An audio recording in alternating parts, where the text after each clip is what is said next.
وقال ربكم ادعوني أستجب لكم. Baik teman-teman sekalian, pada pagi ini semoga Allah berkahi, kita lanjutkan kajian buku kita Sahih Hadis Qudsi, dan kita akan membahas judul baru lanjutannya, yaitu keutamaan berdoa dan sholat pada akhir malam. Jadi sebenarnya seperti nyambung dengan bahasan yang sebelumnya ya, tetapi memang bahasan sebelumnya panjang lebar kita jelaskan keutamaan, maka kita belum sempat menyelesaikan atau melanjutkan dengan bab ini. Ini bab bisa kita katakan berdiri sendiri dan kita coba akan bahas insya Allah hadis yang diangkat oleh penulis, tepatnya hadis nomor 113 atau urutan 113 dari awal mempelajari buku ini dengan sanad sahih. Bunyinya dari Abu Hurairah radhiyallahu anhu bahwa Rasulullah sallallahu alaihi wasallam bersabda, "Yanzilu Rabbuna tabaraka wa ta'ala kulla laylatin ila as-sama'id dunya hina yabqa thuluthul laylil akhir. Yaqul man yad'uni fa astajib lah, man yas'aluni fa u'tiyah, wa man yastaghfiruni fa aghfir lah." Rabb kita yang maha suci lagi maha tinggi turun pada setiap malam ke langit dunia ketika tersisa sepertiga malam terakhir, seraya berfirman, "Siapa yang berdoa kepadaku, maka aku akan mengabulkannya. Siapa yang memohon kepadaku, maka aku akan memenuhinya. Dan siapa yang memohon ampunan, taubat kepadaku, maka aku akan mengampuninya." Diriwayatkan oleh Bukhari, Muslim, Abu Dawud, Tirmidzi, Ibnu Majah, dan juga An-Nasai. Seperti biasa teman-teman sekalian, kita akan bedah hadis ini insyaallah menjadi atau mengambil darinya beberapa manfaat. Yang pertama, potongan hadis ini yang Nabi SAW mengatakan, "Yanzilu Rabbuna tabaraka wa ta'ala." Dimaksud dengan turunnya Tuhan kami atau Tuhan kita yang maha berkah dan maha tinggi. Kalimat Nabi SAW yanzilu mengisbatkan atau menetapkan sifat turunnya Allah. Kalau Allah subhanahu wa ta'ala benar-benar dengan kemahasempurnaannya ya, turun. Dan kita sudah tahu turun itu berarti dari atas ke bawah. Jadi ini menetapkan ada perbuatan Allah subhanahu wa ta'ala yang Allah lebih mengetahui seperti apanya, karena tugas kita mengimaninya.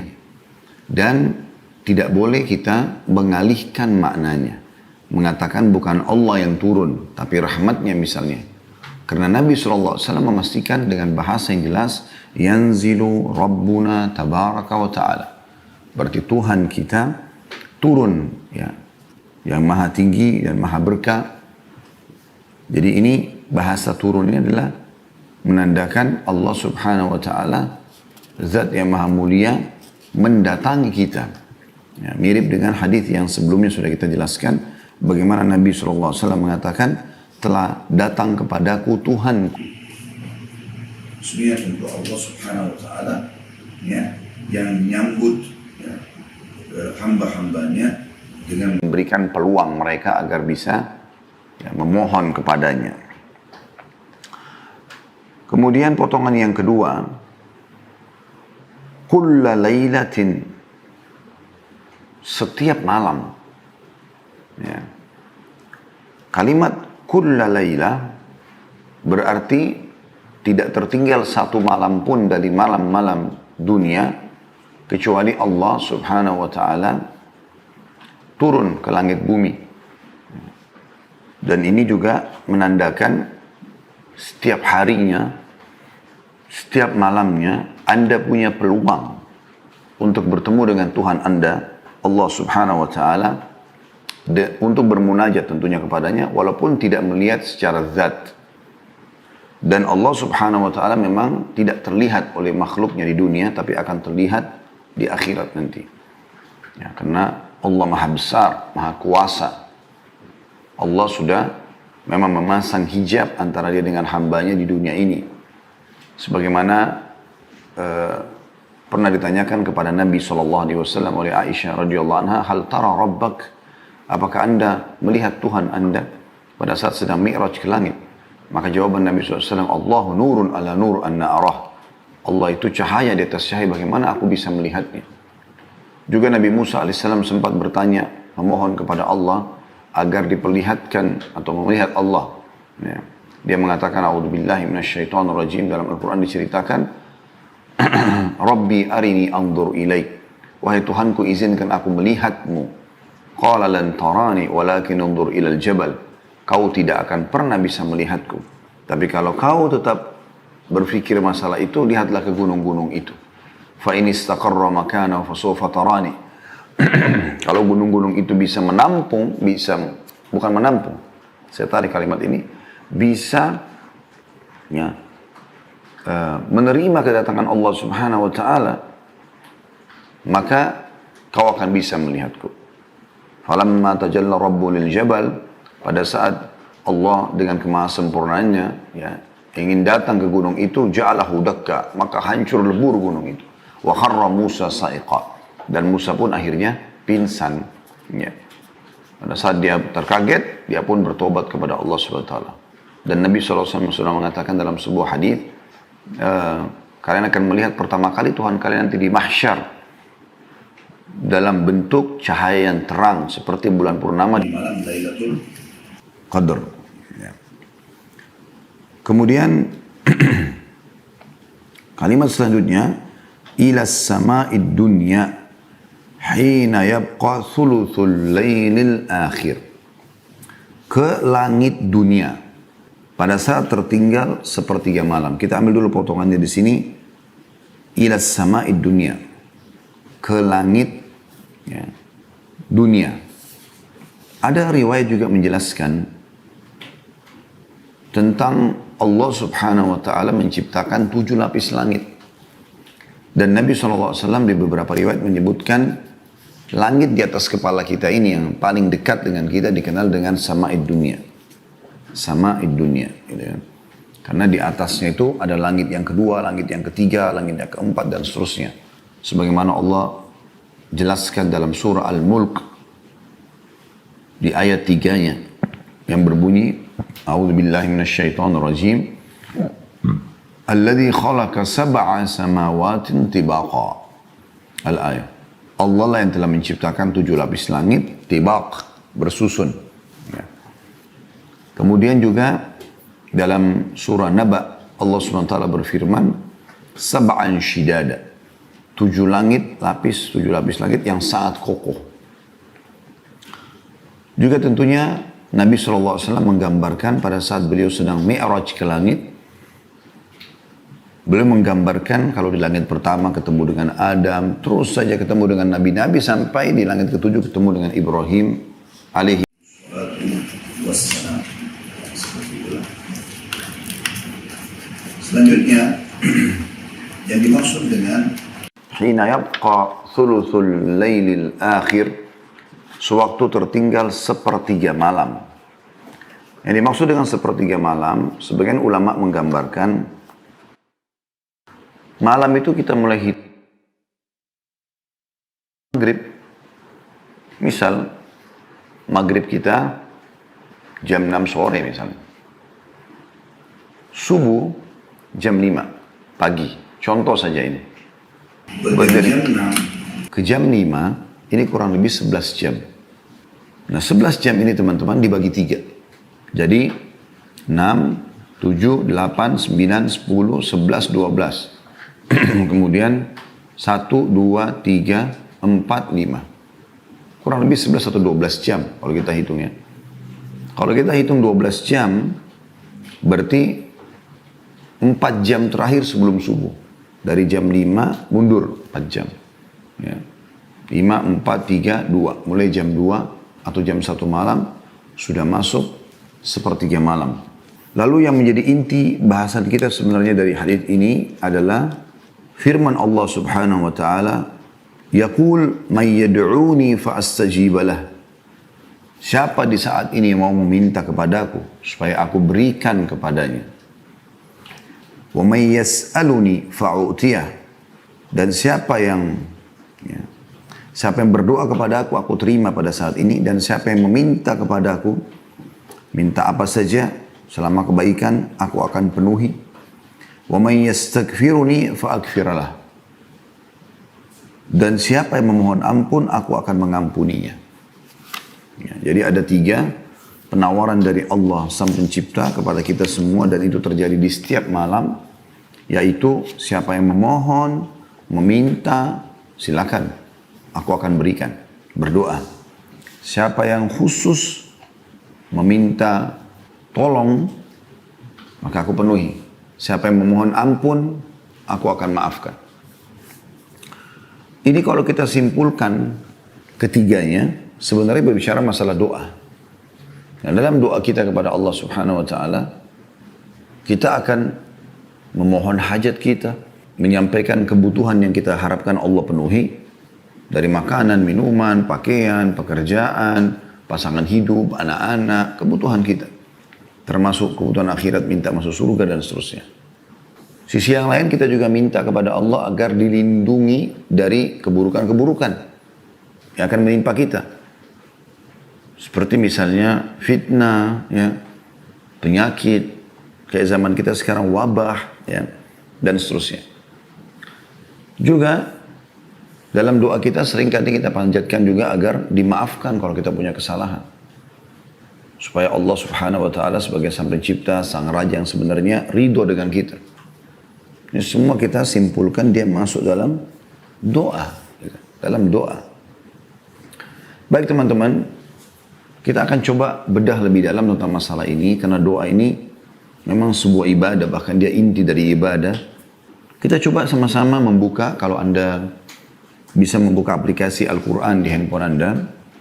Buka surah Ghafir.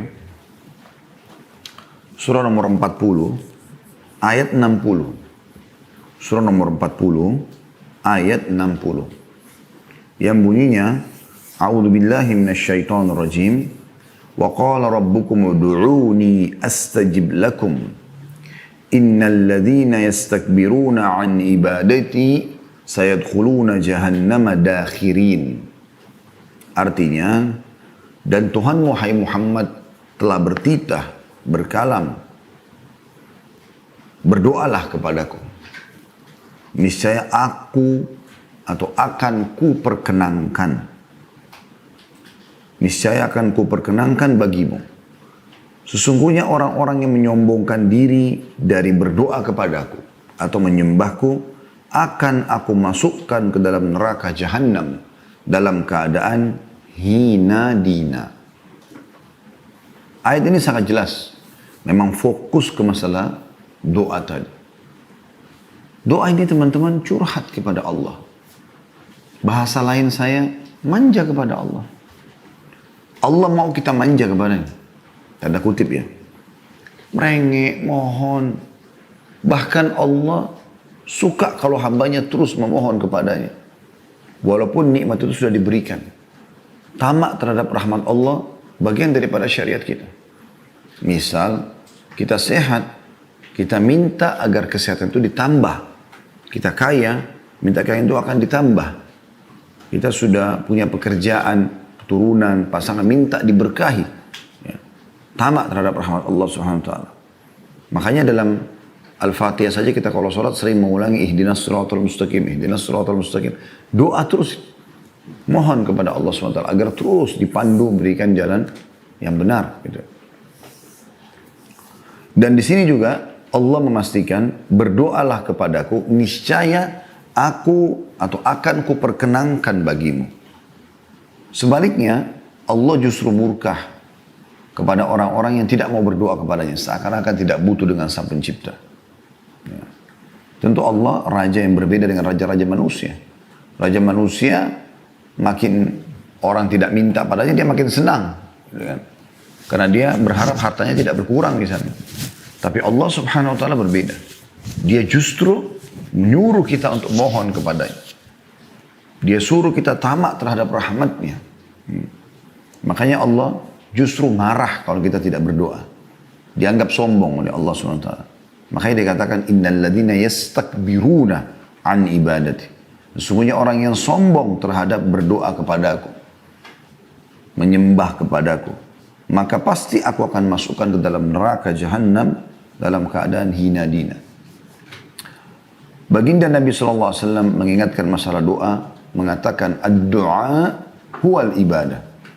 Doa itu adalah inti ibadah. Ya. Jadi kalau Anda sudah sering berdoa, berarti diikuti dengan keimanan Anda kepada Allah, otomatis. Nah, mungkin Anda memanjatkan sesuatu yang Anda tidak yakin, gitu kan? Dalam arti kata keberadaannya Allah SWT. Kemudian juga dengan berdoa, berarti memang Anda sudah minta kepada pemilik segala sesuatunya. Karena kalau kita sehat, yang miliki kita Allah, yang miliki kesehatan itu Allah, yang bisa mempertahankan dan menambahnya Allah. Kalau kita sakit, maka yang miliki kita Allah, yang miliki juga ya, penyakit itu adalah Allah, yang bisa menyembuhkan juga Allah. Juga Anda dari sisi yang lain, yang ketiga adalah menolak semua sesembahan selain Allah. Otomatis, ya, Anda tidak perlu berdoa lagi, memohon kepada selainnya. Juga sabda Nabi SAW dalam riwayat Tirmidzi, "Man lam yad'ullah yaghdab alaih." Siapa yang tidak memohon kepada Allah, justru Allah murka padanya. Ya.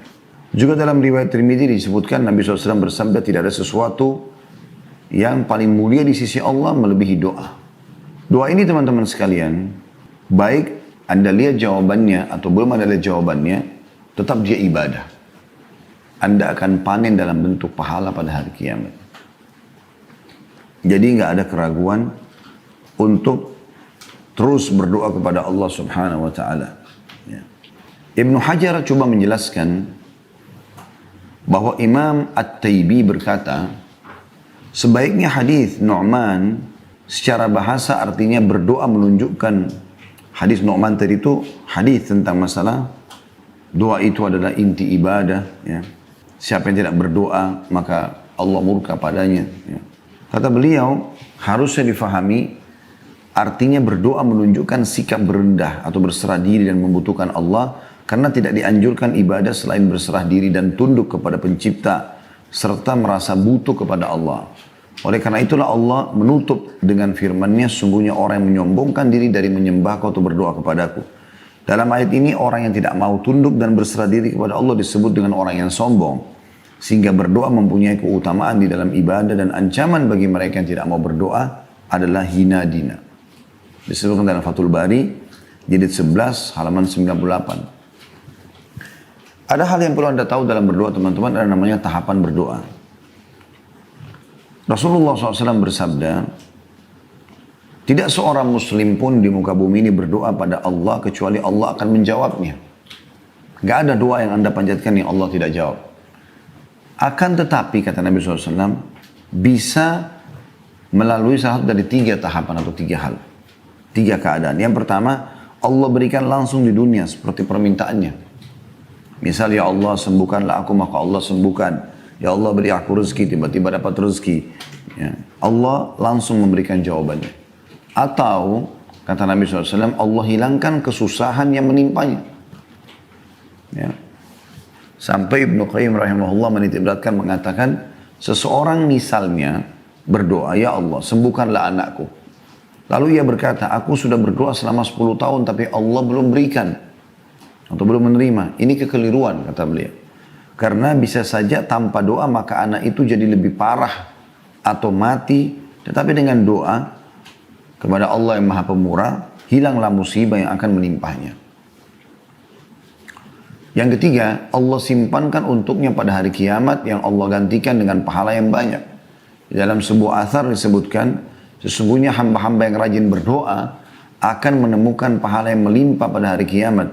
Maka pada saat itu mereka berharap bila semua doa mereka di dunia ya, kepada Allah yang Maha Sempurna ya, terlambatkan jawabannya dan diterima pada hari kiamat karena besarnya yang mereka dapatkan.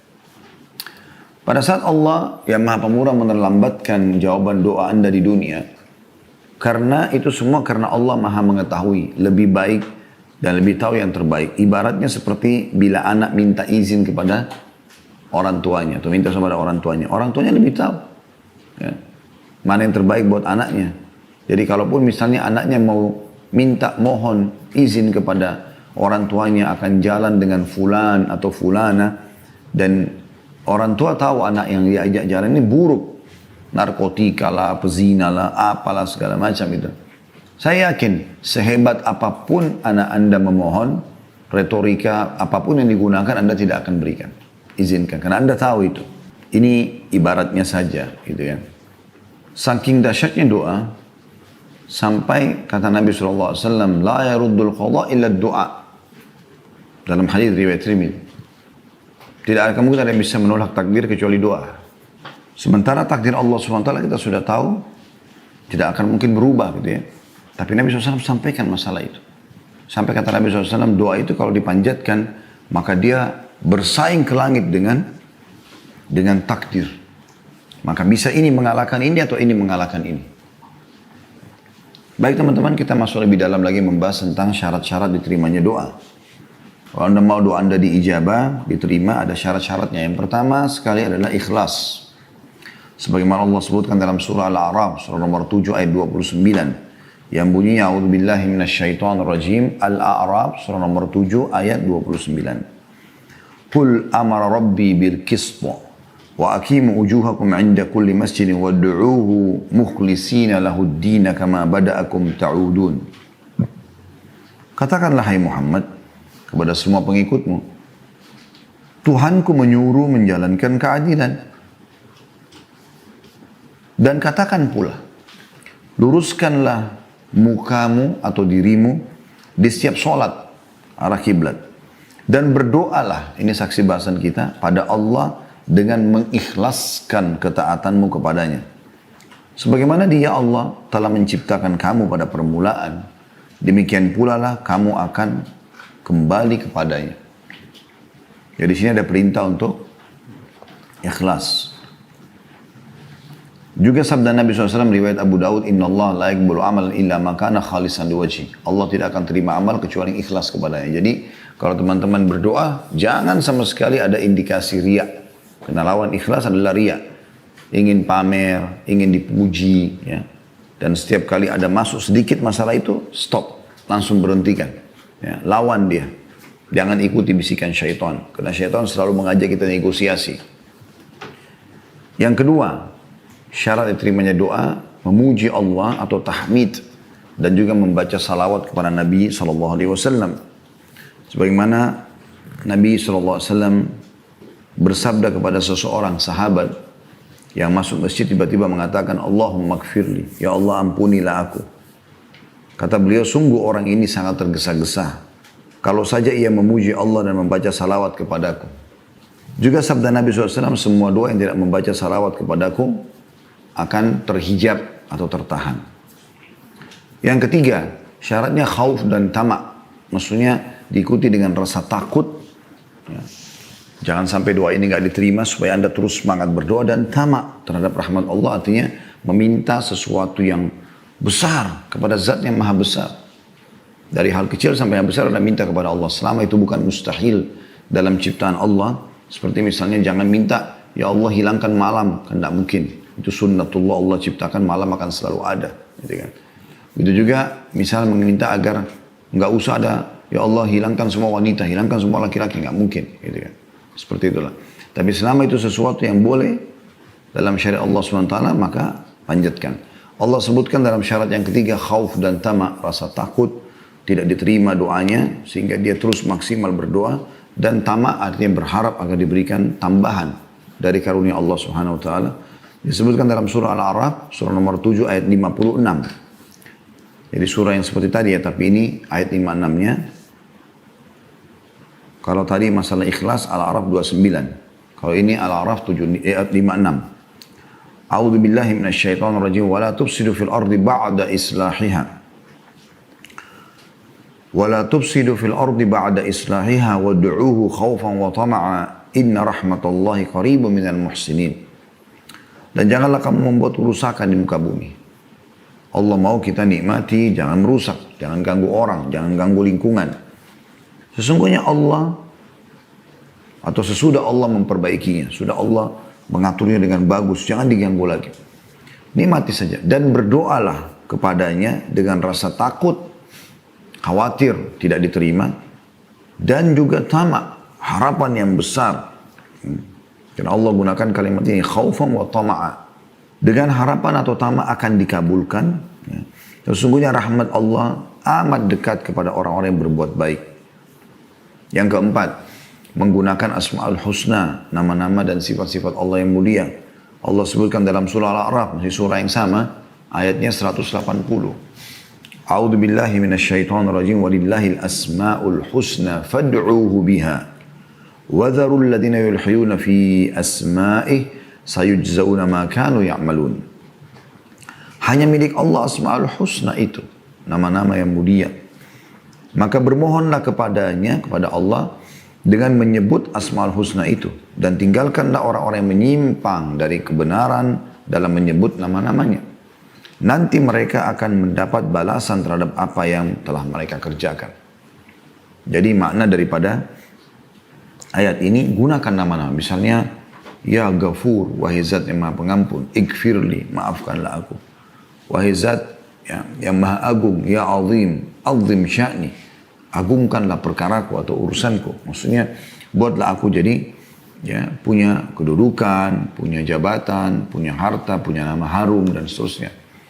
Misalnya, Tawwab, wahai zat yang menerima taubat hambanya. Tub alaiya. Terimalah taubatku. Kemudian juga yang lainnya Ar-Rahman, Ar-Rahim, yang maha pengasih lagi maha penyayang. Irhamni, kasihanilah aku. Ya Razzaq, wahai zat pemberi rezeki. Urzukni, berikanlah aku rezeki, dan seterusnya. Yang kelima, makanan, minuman, pakaian halal. Ini syarat terimanya doa. Dalam sebuah hadits Bukhari, kata Nabi SAW, sesungguhnya ada seseorang yang memohon pada Allah dalam keadaan badannya kurus, kumuh, dan tidak menggunakan alas kaki. Tetapi bagaimana Allah menerima sementara makanan, minuman juga pakaiannya haram. Yang keenam, tidak meminta yang haram. Kalau tadi itu makanan, minuman, pakaian haram. Kalau ini tidak meminta yang haram. Nabi SAW bersabda, sungguhnya Allah itu suci, tidak menerima kecuali yang suci dan bersih. Inna Allah tayyibun la yaqbalu illa tayyiba. Dan juga dalam hadis yang lain, Inna Allah jamilun yuhibbul jamal. Allah itu indah, sempurna, suka semua itu. Dan masuk dalam maknanya adalah tidak memohon yang haram. Karena yang haram itu tidak suci. Yang ketujuh, syarat diterimanya doa adalah muslim. Adalah muslim. Sebagaimana sabda Nabi SAW pada saat ada beberapa Yahudi yang lewat di hadapan beliau lalu mengatakan, Assalamualaikum. Kematian buat kalian. Maka Aisyah marah sambil mengatakan kematian untuk kalian. Dan semoga Allah memberikan kalian laknat. Kata Nabi SAW, wahai Aisyah, pelan-pelan lah. Alaiki birrifq. Lembut aja. Kata dia, ya Rasulullah, tidak anda dengar apa yang mereka berdoa? Sampaikan. Kata Nabi SAW, tidak kau dengar bagaimana jawabanku? Sesungguhnya doa kita kepada Allah untuk mereka diterima. Doa mereka kepada Allah untuk kita tidak diterima. Berarti kan ada masalah muslimnya di sini. Ulama hanya membatasi satu-satunya doa orang kafir yang diijabah adalah kalau dia terzalimi. Di saat itu, diterima doanya kalau dia terzalimi. Sebagaimana dalam hadis Bukhari, Mu'adz bin Jabal radhiyallahu anhu pada saat diutus ke Yaman untuk berdakwah, maka di saat itulah Nabi alaihi salatu wassalam mengingatkan, wattaqi da'watal mazlum fa inna laysa bainahu wa bainallahi hijab. Hati-hati kamu dengan doanya orang-orang terzalimi. Sebab yang didakwai sebenarnya orang kafir oleh Mu'adz bin Jabal. Karena sungguhnya tidak ada hijab antara dia sama Allah. Yang kedelapan, tidak tergesa-gesa. Rasulullah SAW mengatakan, yustajabu li ahadikum malam ya'jal. Pasti diterima doa seseorang di antara kalian selama tidak tergesa-gesa. Para sahabat bertanya, wa kaifa ya'jal ya Rasulullah? Bagaimana cirinya orang yang tergesa-gesa itu? Kata Nabi SAW, yaqulu da'autu wa lam yustajabu li fatarakat doa. Dia mengatakan, aku sudah berdoa dan belum melihat jawabannya, maka dia meninggalkan doa setelah itu. Jadi masuk dalam masalah tergesa-gesa sini, kata sebagian ulama adalah tidak terburu-buru dalam mengucapkan doa yang penuh dengan harapan, dan tidak terburu-buru dalam menunggu jawabannya. Sabar gitu. Ada prosesnya. Yang kesembilan, memaksimalkan tempat dan waktu diterimanya doa. Seperti di wilayah Haram Mekah, ada multazam antara Hajar Aswad dengan pintu Ka'bah. Semoga Allah SWT nanti mudahkan kita kembali umrah dan haji insya Allah. Kemudian meminum air zam-zam, ya. Kemudian di Arafah pada saat lagi haji, itu tempat misalnya. Kemudian waktu sepertiga malam, sebagaimana dalam bahasan hadis kita, pada saat sujud, ya. Kemudian sebelum salam akhir, pada saat berpuasa, ya. Baik itu sementara puasa ataupun pada saat nanti menjelang buka puasa, sebagaimana insya Allah kita juga akan masukin sebentar lagi Ramadan. Semoga Allah mudahkan insya Allah dan berkahi waktu dan juga ya, ibadah kita. Kemudian musafir pada saat hujan sedang turun, sedang berkecamuk peperangan antara azan dan iqamah, doa orang tua untuk anaknya, anak soleh untuk orang tuanya, doa setiap muslim untuk muslim yang lain, dan akhir waktu asar pada hari Jumat. Nah, ini kurang lebih yang disebutkan dalam riwayat-riwayat. Kalau tertinggal sepertiga malam, hadis tadi yang sudah kita sebutkan. Saat sujud adalah hadis Nabi SAW riwayat Bukhari, akrabu abdu ila rabbih wa huwa sajid. Ya. Wa aktsiru fihi doa. Paling dekatnya seorang hamba dengan Allah pada saat dia sujud, berbanyak doa. Ya. Kemudian sebelum salam akhir, setelah Nabi SAW ajarkan doa-doa sebelum salam, beliau mengatakan setelah itu, falyadu'u ma yasha, boleh orang berdoa apapun yang dia inginkan. Berpuasa, ya. Dan juga musafir digabungkan dalam hadis. Ya. Sebenarnya orang puasa juga ada riwayat sendiri. Kata Nabi SAW, sesungguhnya orang yang puasa ya, memiliki waktu yang diijabah oleh Allah Subhanahu Wa Taala. Riwayat lain menjelaskan pada saat menjelang buka puasa, tapi umumnya mulai dia puasa ya, dari setelah pas sahur sampai menjelang buka puasa semuanya waktu mustajab. Musafir pun begitu, kata Nabi SAW, dua yang tidak ragu lagi doanya diijabah atau tidak ditolak, yaitu orang yang berpuasa dan musafir. Juga pada saat hujan sedang turun, pernah hujan turun, Nabi SAW mengatakan ini rahmat Allah sedang turun, berdoalah. Pada saat perang lagi berkecamuk, kata Nabi SAW dalam sebuah hadis yang sahih, ya, bahwasanya di seperti keadaan inilah pada saat perang lagi berkecamuk, doa tidak ditolak. Kemudian juga antara azan dan iqamah sudah masyhur, kata Nabi SAW dalam hadis, tidak akan ditolak doa antara azan dan iqamah. Doa orang tua buat anaknya, ya, sabda Nabi SAW, ya, termasuk doa yang mustajab adalah doa orang tua buat anaknya. Ya. Makanya orang tua tidak boleh sembarangan mengucapkan kata-kata yang buruk sehingga menjadi doa buat anaknya. Itu juga anak soleh yang mendoakan orang tuanya. Kita tahu dalam hadis yang masyhur kan, kalau anak Adam meninggal dunia terputus sumber pahalanya kecuali dari 3, sedekah jariah, ilmu bermanfaat, atau anak soleh yang mendoakan. Itu juga doa setiap muslim untuk muslim yang lain. Kata Nabi SAW dalam hadis sahih, doa muslim terhadap untuk muslim yang lain ala zahril ghaib, tidak bertemu, tidak berhadapan, dia doakan saudaranya dari tempat lain pada saat dia lagi sholat, pada saat selepas sholat, pada saat antara azan dan iqamah dan seterusnya.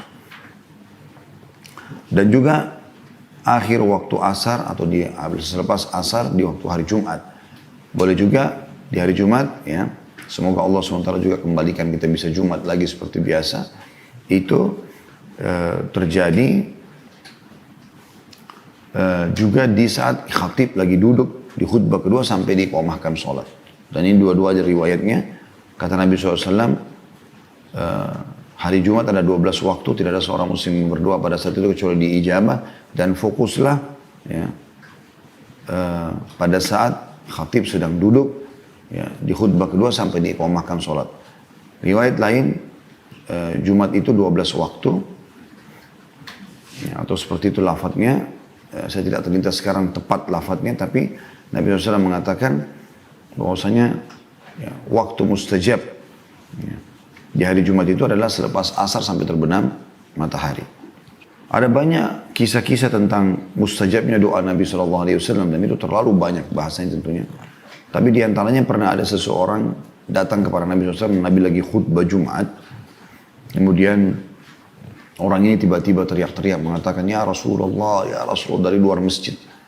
Maka Nabi SAW mengatakan, malak, ada apa dengan kamu? Lagi khutbah, dia berhentikan khutbah. Orang lagi hening mendengarkan khutbah Nabi SAW. Maka dia mengatakan, telah terputus jalan-jalan, mati hewan-hewan ternak kami, bahkan kering, kami pun tidak bisa minum, tidak bisa masak segala macam. Tidak ada air. Mohonlah kepada Allah, seakan-akan dia mau mengatakan, mumpung anda di atas mimbar, mohon kepada Allah supaya turun hujan. Maka kata Anas bin Malik perawi hadis ini radhiyallahu anhu, pada saat itu saya melihat ke langit karena masjid Nabi itu tidak ada atapnya, langit seperti kaca, nggak ada awan. Kalau tidak ada awan, tidak hujan karena air dibawa oleh awan dengan hikmah Allah turunlah hujan dari situ. Sebagaimana Allah sebutkan dalam ayat-ayat Al-Quran. Dan kita sudah tahu prosesnya memang seperti itu. Maka kata Anas bin Malik, Nabi SAW pun berdoa dengan mengucapkan 2 kali, Allahumma agithna, Allahumma agithna. Ya Allah berikanlah kami hujan, berikanlah kami hujan. Maka tiba-tiba kata Anas bin Malik, belum khutbah Nabi SAW selesai, kecuali Madinah sudah dipenuhi dengan awan-awan yang gelap, lalu turunlah hujan lebat. Dan kami tidak melihat matahari selama sepekan. Jumat setelahnya datang orang yang sama lagi dari luar masjid mengucapkan lagi kalimat yang sama. Ya Rasulullah, ya Rasulullah. Kata Nabi SAW, ada apa lagi? Dia mengatakan, ya Rasulullah, terputus jalan-jalan kami. Hewan-hewan kami bisa binasa, kami pun bisa binasa. Karena ini banjir sekarang, hujan terus. Mohon kepada Allah agar diberhentikan. Maka ini salah satu mukjizat Nabi SAW. Beliau pun berdoa, ya Allah jadikanlah hujan ini kebaikan buat kami, bukan masalah buat kami. Ya Allah alirkanlah air hujan ini ke, yang dari gunung, ke lembah-lembah, dan ke tempat-tempat tumbuhnya pohon-pohon gitu kan. Supaya ada resapan gitu ya. Lalu Nabi SAW kata Anas bin Malik menunjuk ke awan-awan yang ada di atas kota Madinah, dan tidak ada satupun awan ditunjuk oleh Nabi SAW kecuali bubar. Artinya tidak ada lagi awan pada saat itu. Kalau Allah menerlambatkan doa hamba, bisa karena cinta Allah kepadanya. Dalam sebuah riwayat dikatakan sungguhnya bila Allah mendengar doa yang indah dari hambanya, maka ia pun menerlambatkan jawabannya agar hamba tersebut tetap dalam doanya. Allah itu sangat sayang dengan kita. Allah nggak mau kita mengembalikan atau dikembalikan tangan kita dalam keadaan kosong. Sebagaimana dalam hadis Bukhari juga dijelaskan, Allah malu mengembalikan tangan hambanya yang sudah diangkat ke langit dalam keadaan kosong. Allah SWT berikan, bukan tidak berikan. Bahkan banyak orang mungkin yang tidak menyadari kalau Allah sudah berikan kepada dia. Ya, cuma memang melalui prosesnya, ada tahapannya. Yang penting teman-teman sekalian, doa jangan pernah putus asa. Jangan pernah batasi doa itu. Kisah masyhur Nabi Zakaria alaihissalam, bagaimana beliau berdoa selama 70 tahun agar diberikan keturunan dari umur 30 sampai 100 tahun. Anda bisa baca dalam surah Maryam tentunya ya. Surah nomor 19 ya, ayat 1 sampai ayat 10 ya. Bagaimana Allah menggambarkan Nabi Zakaria berdoa terus sampai dia sudah tua, maka Allah berikan ijabah. Begitu juga Allah jelaskan tentang Nabi Zakaria ini dalam surah Al-Anbiya, surah nomor 21 ayat 89 sampai 90. Juga dalam surah Al-Imran, surah nomor 3 ayat 38 sampai 41. Al-Imran, surah nomor 3 ayat 38 sampai 41. Nah, ini sudah sering saya ulangi sebenarnya, termasuk dalam majelis kita tentang kisah Nabi Zakaria. Anda pun bisa kembali ke judul ceramah kami, Dahsyatnya Doa. Dan beberapa poin ini saya bacakan dari makalah atau PowerPoint yang saya susun tentang masalah dahsyatnya doa itu. Begitu juga dengan Nabi Ayyub alaihissalam yang sudah diuji oleh Allah Subhanahu wa taala dengan beragam macam ujian. Dia bahagia selama 20 tahun. Ada cobaan berat dalam hidupnya. Dia gagah, dia nabi, dia dianggap sebagai tokoh masyarakat di kaumnya. Dakwanya diterima. Istrinya cantik, subur, sampai melahirkan 12 anak laki-laki. Semua anaknya tampan-tampan, pintar-pintar. Ternaknya banyak sekali. Ya, kebunnya juga subur. Ya. Tapi subhanallah, kuasa Allah SWT, Allah datangkan setelah 20 tahun cobaan. Maka Allah buat di hari pertama, Nabi Ayyub alaihissalam yang segar, yang kuat, tiba-tiba kena penyakit yang kita sudah tahu. Ya, pada saat itu diuji oleh Allah SWT penyakit kulit, sehingga menular dan orang semua menjauh kecuali istrinya. Kemudian yang hari kedua, Allah matikan semua anaknya yang lagi makan di sebuah ruangan, lalu Allah rubuhkan bangunannya, mati semua tiba-tiba. Jadi sudah hari pertama tidak punya sakit-sakit tubuhnya, hari kedua mati semua anaknya, 12-12-nya, dan yang ketiga Allah datangkan hama, ya, sehingga mati semua hewan-hewannya dan kebunnya sempat terbakar, hilang semua dalam 3 hari. Tapi beliau sabar. Terus berdoa kepada Allah Subhanahu wa taala, bersabar dan minta kepada Allah Subhanahu wa taala dengan santun, dengan ramah. Allah sebutkan dalam surah Al-Anbiya, surah nomor 21 ayat 83 sampai 84. Ini pelajaran yang luar biasa ini. Allah berfirman, A'udzu billahi minasyaitonir rajim wa ayyuba idh nada rabbahu anni massani ad-dur wa anta arhamur rahimin. Dan ingatlah kisah Ayub pada saat dia mohon kepada Tuhannya, ya, bahwasanya saya telah ditimpa cobaan penyakit ini dan Kau Zat yang Maha Penyayang. Dan ini doa beliau sampaikan setelah 20 tahun diuji. Sabar. Ya. Sampai waktu sudah 18 tahun berlalu, istrinya sempat bertanya, mengatakan, wahai Ayub, mintalah kepada Allah, tidak usah minta, mohon kepada Allah agar diberikan anak lagi, jadi kaya lagi. Anda sembuh aja biar bisa berdakwah. Maka Nabi Ayub bertanya pada istri, berapa tahun kita bahagia? Kata istrinya 20 tahun. Berapa lama kita sekarang melalui cobaan? Kata istrinya 18 tahun. Kata Nabi Ayub, saya masih malu minta sama Allah. Maka setelah itu dia minta kepada Allah setelah 20 tahun dan dia mengucapkan kalimat yang mulia ini. Dan ingatlah ketika Ayub memohon kepada Tuhannya bahwasanya saya ditimpa penyakit. Bukan dia bilang, ya Allah sudah 20 tahun sembuhkan saya. Enggak, dia mengatakan wa anta arhamur rahimin. Dan Kau Zat yang Maha Penyayang. Maksudnya terserah mau sembuhin saya, iya, kalau enggak juga enggak ada masalah. Tapi Kau Zat yang Maha Penyayang, pasti Kau tahu kebutuhanku. Maka Allah mengatakan fastajabna lahu wa kashafna ma bihi min dur. Maka kami ya terima permintaan dia dan kami angkat penyakitnya. Apakah dengan begitu saja? Tidak. Kalau Anda menikmati prosesnya dan Anda sabar, yang terjadi adalah dikatakan wa atainahu ahlahu wa mithlahum ma'ah. Dan pada saat itu kami berikan, ya, kami kembalikan keturunannya, ya. Kami buat lagi, maksudnya di sini kata sebagian ulama tafsir, ya kami kembalikan keluarganya kepadanya, maksudnya buat istrinya hamil, melahirkan anak, ya, laki-laki lagi, dikatakan wa mithlahum ma'ah, dan kami lipat gandakan bilangan mereka. Tadi anaknya 12 jadi 24. Tadinya hartanya melimpah jadi miskin. Tiba-tiba penyakitnya sembuh. Kemudian masyarakatnya datang gembira karena Nabi Ayub sudah sembuh. Mereka menghibahkan harta-harta kepada Nabi Ayub. Nabi Ayub menjadi lebih kaya dari sebelumnya, dari 20 tahun yang lalu, dalam seketika, dalam sehari. Lalu istrinya pun dengan hikmah Allah SWT terlihat tanda hamil, lalu melahirkan anak double dari jumlah yang sebelumnya. Allah mengatakan, setelah mengatakan wa mithlahum ma'ahum, dan kami lipat gandakan bilangannya, rahmatan min indina, sebagai rahmat buat kami, wa dzikra lil abidin, dan peringatan bagi hamba-hamba. Gitu kan?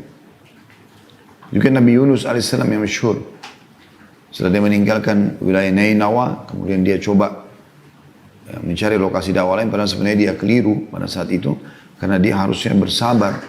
Yang terjadi adalah akhirnya Allah SWT masukkan dia ke dalam pulut ikan paus, dan Allahu a'lam berapa lama dia di sana. Tapi setelah itu dia berdoa kepada Allah Subhanahu wa taala. Dia berdoa kepada Allah SWT dan Allah ijabah dia. Bahkan saking tulusnya Nabi Yunus berdoa kepada Allah pada saat itu dan mengakui kesalahannya, mengatakan la ilaha illa anta subhanaka inni kuntu minadh dhalimin. Ya, tidak ada Tuhan yang berhak disembah kecuali Engkau, Maha Suci Engkau, aku termasuk orang-orang zalim. Kata Nabi SAW, tidak ada seorang pun yang berdoa menggunakan apa yang diucapkan oleh Yunus ini kecuali diijabah. Kecuali diijabah. Dalam surah Al-Anbiya disebutkan kisahnya, surah nomor 21 ayat 87 sampai 88. A'udzu billahi minasyaitonir rajim wa dhannuni idh dhahaba mughadiban fa dhanna an lan naqdira alayhi fanada fi dhulumati an la ilaha illa anta subhanaka inni kuntu minadh dhalimin fastajabna lahu wa najjaynahu minal gham wa kadzalika nunjil mu'minin. Dan ingatlah kisah Zannun atau Yunus, ya, ketika ia pergi dalam keadaan marah kepada kaumnya karena tidak mau menerima dakwanya. Lalu ia menyangka bahwa kami tidak akan mempersempit atau menyulitkannya. Dia pikir itu boleh. Allah tidak hukum dia, padahal sebenarnya Allah akan marah sama dia. Kenapa tinggalin lokasi dakwah sebelum ada perintah? Walaupun niatnya baik. Maka ia menyeru dalam keadaan yang sangat gelap di perut ikan, ya, bahwa tidak ada Tuhan selain Engkau, Maha Suci Engkau. Sesungguhnya aku termasuk orang-orang yang berbuat zalim. Itu ayat 87-nya Al-Anbiya. Ayat 88-nya maka kami perkenankan doanya dan menyelamatkannya dari kedukaan itu, dan demikianlah kami selamatkan orang-orang beriman. Surah Yunus juga disebutkan tentunya dalam surah Shaffat yang masyhur. Surah nomor 37 ayat 139 sampai 148 ya. Itu disebutkan kisah Nabi Yunus kurang lebih mirip seperti tadi tapi lebih terinci sedikit ya. Surah Shaffat surah nomor 37 ayat 139 sampai 148. Ibnu Qayyim berkata rahimahullah berhubungan dengan masalah doa ini, perumpamaan hamba yang belum Allah Maha Tinggi beri jawaban doanya seperti seorang anak yang ibunya sedang marah padanya, lalu ibunya mengusirnya keluar rumah dan menutupkan pintu rumah untuknya. Kira-kira apa yang akan dilakukan si anak tadi? Tanda tanya. Apakah ia lalu pergi atau meminta maaf dan memohon pada ibunya agar dibukakan pintu lagi? Tentu Anda sudah tahu jawabannya. Yang pasti kata beliau, si anak akan terus minta maaf dan memohon pada ibunya agar dimaafkan dan dibukakan lagi pintu. Dan ketahuilah, saat si anak terus memohon, maka hati sang ibu tersentuh dan tidak tega bila tidak memaafkan dan membukakan pintu lagi untuknya. Yakinlah Allah Maha Pengasih, jauh lebih pengasih dari ibumu. Maka bila belum kelihatan jawaban doa, maka lebih giatlah dalam berdoa lagi. Tentu teman-teman sekalian banyak sekali doa-doa pilihan dan ini saya sarankan teman-teman hafal doanya. Di antaranya pernah seseorang ya, berkata kepada Nabi SAW, ya Rasulullah, doa udah terlalu banyak. Saya juga ingin doa yang bisa mendapatkan semua kebaikan. Bisa nggak Anda pandu? Kata Nabi SAW, coba baca. Allahumma inni as'aluka khaira ma sa'alaka minhu nabiyyuka wa abduka Muhammadin sallallahu alaihi wasallam. Ya Allah, aku memohon kepadamu semua kebaikan yang pernah diminta dan dimohon oleh nabimu dan hambamu Muhammad sallallahu alaihi wasallam. Wa a'udzu bika min syarri masta'adzaka nabiyyuka wa abduka Muhammadin sallallahu alaihi wasallam. Dan aku berlindung kepadamu dari semua yang telah nabimu berlindung darinya, ya, nabimu dan hambamu Muhammad SAW berlindung darinya. Wa antal musta'an wa alaikal balagh. Tempatmu lah kami meminta tolong dan darimulah jawaban daripada permohonan itu. Ini termasuk doa yang merangkum semua kebaikan yang Nabi SAW pernah minta dan minta memohon agar dijauhkan dari semua keburukan yang pernah Nabi berlindung darinya. Juga ada potongan doa ringkas, Allah maj'al kullu makduri khaira. Ya Allah, jadikanlah semua takdirku kebaikan. Allah maj'al kullu makduri khaira. Kemudian juga ada doa yang lain, Allahumma inni a'udzubika min zawali ni'amik. Nah, ini doa diperlukan di zaman kayak kita sekarang ya. Minta Allahumma inni a'udzubika min zawali ni'amik. Ya Allah, aku berlindung kepadamu jangan sampai nikmatmu terangkat dariku. Hilangnya nikmat, kesehatan, ya, kekayaan, keturunan dan seterusnya. Wa tahawuli afiyatik, dan teralihkannya kesehatan kepada sakit. Wa fujaati nikmatik, dan tiba-tibanya datang hukumanmu. Wa jami'i sakhatik, dan semua kemurkahanmu. Yang terakhir teman-teman sekalian adalah doa yang masyhur juga diajarkan Nabi SAW. Allahumma inni as'aluka khaira kulli ajilihi wa ajilihi.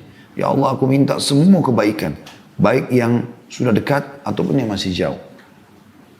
Ma'alimna minhu ma lam na'lam, apa yang kami ketahui dan kami tidak ketahui. Wa na'udzubika min syarri kulli, dan kami berlindung kepadamu dari seluruh keburukan ajilihi wa ajili. Ya, yang sudah dekat ataupun yang masih jauh.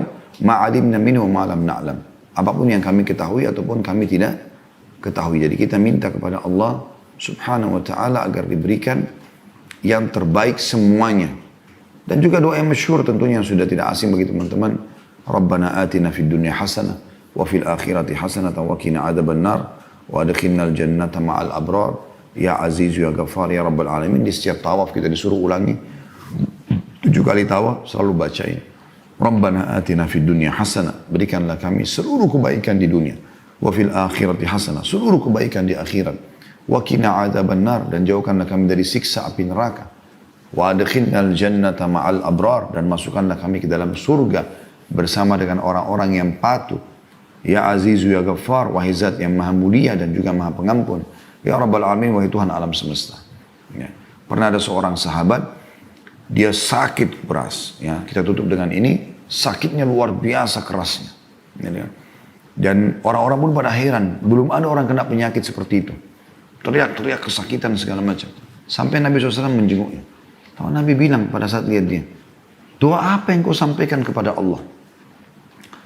Dia bilang, ya Rasulullah, saya bilang, Ya Allah, kalau seandainya ada hukuman yang engkau akan timpakan atas dosa-dosaku, dosa-dosa di dunia, di akhirat nanti, maksudnya dengan dosa di dunia aku buat, di akhirat aku akan dihukum, maka majukanlah di dunia. Jadi hanya dia sakit seperti ini, karena hukuman akhirat dia minta dimajukan. Kata Nabi SAW, subhanallah, maha suci Allah. Kenapa kau tidak akan mampu menampung itu? Kenapa kau tidak baca Rabbana atina fid dunya hasanah, wa fil akhirati hasanah wa qina adzabannar? Itu yang kau minta, minta kebaikan. Termasuk kebaikan dimaafkan kesalahanmu. Jadi tidak usah dihukum, seperti itulah. Allahu a'lam. Baik, bahasan kita teman-teman sekalian tentang masalah sepertiga malam, artinya salah satu waktu yang mustajab doa. Dan di saat-saat sekarang adalah saat-saat di mana kita hidupkan malam-malam kita dengan sholat malam, dengan berdoa, apalagi dengan keadaan waktu sekarang cukup banyak. Waktu kita di rumah, kita harusnya tidak boleh lagi luputkan malam hari. Kalau Anda belum terbiasa sholat malam lengkap, 8 rakaat dengan witir 3, minimal 2 rakaat. Menjelang azan subuh, hidupkan. Dan sebentar lagi akan masuk Ramadan. Walaupun misalnya kita belum bisa tarawih di masjid, maka kita bisa tarawih di rumah yang merupakan sholat malam yang dimajukan. Maka jangan sia-siakan. Anda juga akan bangun makan sahur. Itu waktu mustajab doa. Jangan hanya habiskan waktu dengan makanan dan minuman juga tontonan. Tapi berdoa itu mustajab. Bayangkan teman-teman kalau Anda punya hajat dengan salah satu orang di dunia. Lalu dia mengatakan, misal presiden mengatakan datanglah ke istana saya atau ke kantor saya jam 6 pagi. Syaratnya lagi kau harus jalan kaki. Bawa ini dan itu. Maka saya akan kasih apa yang kau minta. Misal dia mau minta dibebasin tanahnya, dia mau minta dikasih jabatan. Saya yakin orang akan berbondong-bondong ke situ. Subhanallah. Allah datang sepertiga malam ke rumah kita tanda kutip di dunia, ya, di bumi ini. Lalu menanyakan lagi. Apa hajat kalian? Ada salah yang kalian lakukan mau minta maaf sama saya? Ya. Ada enggak pertolongan yang kalian butuhkan? Maka saya akan berikan. Jangan disia-siakan semua ini. Allahu a'lam.